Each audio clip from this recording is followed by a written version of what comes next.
c'est direct. Pas de... Et coucou. Salut à tous, hein, c'est le second rôle. Voilà, on est en quasi direct. c'est même... Sortie de Comic-Con. Hein, voilà. Quoi vous dire, qu'est-ce que tu as à dire, mon petit Thibaut, sur la Comic-Con?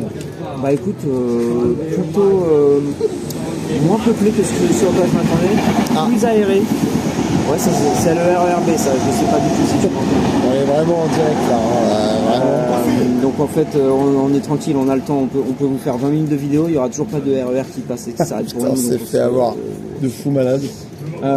Très aéré, finalement. Parce qu'en fait, ils avaient beaucoup plus de place qu'ils n'avaient de stand. Ouais. Donc au final, tu te marches pas dessus, c'est finalement pas plus mal. Quelques stands bien cheapos. Bien made in China et tout, c'est vraiment le truc qu'il faut éviter, mais si t'es pas trop con, tu t'en rends compte. Mais par contre, quelques stands assez pointus. Notamment des Britanniques, et les Britanniques qui te vendent de la VO. Voilà, ici.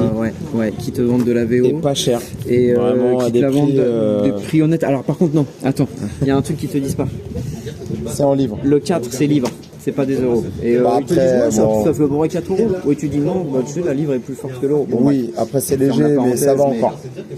Comparé à d'autres stands où il y avait marqué 25 balles, voilà. Non, le gros coup de cœur, c'est vraiment ça.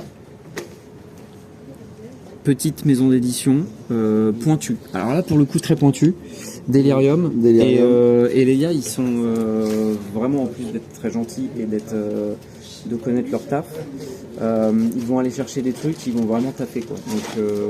Donc là, ils sont allés chercher plein de petites histoires de Alan Moore des années 70 en Angleterre, donc le genre de truc que même les Anglais, ils n'ont pas forcément. Et ils ont compilé, ils ont traduit, ils ont édité. Ouais. Et là, on est sur des trucs très pointus et c'est vraiment très cool. Les gars sont des passionnés, c'est du très bon taf. Et en fait, on s'est tous les deux arrêtés. Ça, tu fais caca? On s'est tous les deux arrêtés au même stand pour des raisons différentes. Oui. Et très bonne discussion, les gars sont vraiment très bons. Ouais. Alors moi, je me suis arrêté pour ce truc-là, The Mask. Et en fait, j'ai appris, d'après l'éditeur, qu'en fait, The Mask, avant d'être un film, c'était donc une bande dessinée. Et ça, c'est vraiment une découverte pour moi, parce que j'avais cette bande dessinée sur Dark Horse, et je pensais qu'elle était sortie après le film. Et en réalité, c'est la BD qui a inspiré le film. Et la BD est très très violente. Elle est beaucoup plus développée que le film, qui est déjà incroyable, hein, mais la BD, elle est folle. Et ça m'a rappelé mon enfance où j'avais ces BD donc, de Dark Horse, et j'ai dit non, faut que je les prenne. Donc j'ai pété mon crâne sur ce truc-là. Moi, cette Comic-Con, je trouve que c'est une édition qui commence doucement à prendre de l'ampleur. Je pense qu'il y a beaucoup de choses encore à ramener. Il a manqué pas mal de l'univers Marvel d'ici et d'autres choses plus pointues. Plus pointues, vraiment SF, Star Trek, Battlestar Galactica, voilà. Doctor Who, ce genre de Il choses. manquait beaucoup de références. Ouais. Mais néanmoins, comme disait Thibaut, il y a de l'espace, on circule, on rigole, on passe des bons moments, on a des discussions de passionnés avec des gens passionnés à tous les niveaux. Moi, j'ai passé un moment à parler voitures avec un mec qui était là sur un stand de Fast and Furious, qui avait des voitures, qui avait des connaissances techniques pointues et qui rachetait des véhicules pour faire des Jeep Jurassic Park, des véhicules Fast and Furious, des véhicules Ghostbusters. Je sais que j'en avais déjà vu à son stand. Donc voilà, il y avait plein de trucs super cool. Et le bonus de l'histoire, c'est notre rencontre avec Bernard Minet. Ouais. Bernard, évidemment. Bernard, on peut même pas le mentionner. Alors, ce qui est incroyable, c'est que le mec, on a quand même, on l'a rencontré au stand de caisse, et le mec nous serre la main, mais comme ça, c'est ses potos, quoi. Et il nous dit à 18h, les gars, je joue, vous avez intérêt à être là. Mais bien sûr, on était là. On était là, les gars. Oh, donc on a passé un super moment.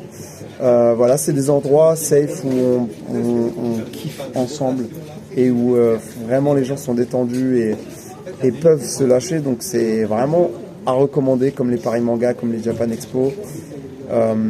Voilà, passer un bon moment avec des potes, on boit un petit coup, on mange et puis on parle beaucoup de films finalement quand on marche. Et on a ressassé plein de choses dont les podcasts parlent. Finalement. Ouais, c'est ça. Et on a rééchangé des avis sur des films, etc. Et ça nous redonne des idées pour d'autres podcasts. Donc première édition pour les seconds rôles du Comic-Con France Paris. Cool. Ouais. Cool. À améliorer, mais vraiment c'est très Ouais, sympa. un peu comme le Hellfest il y a 15 ans, et qui au final est devenu le plus gros Un truc énorme, ouais, je pense que ça va grandir. Mais il y a 20 ans c'était pas le plus gros truc ça d'Europe. va grandir, ouais. C'est le plus gros truc d'Europe. Il y a du potentiel, les gars. Et n'oubliez pas la maison d'édition Delirium qui récupère du Image, du Dark Horse, etc. Des trucs très pointus, Et vraiment. et qui nous met bien parce que vraiment pour retrouver ces genres de BD c'est hyper compliqué. Merci à eux. Et puis nous à bientôt. Allez, bisous. Ouais, le Ciao. jour où on a un RER. Hein. Ouais, bon là on va rester là un moment, hein. Tu connais. Allez, bisous, merci à SNCF. Hein. Allez, ciao.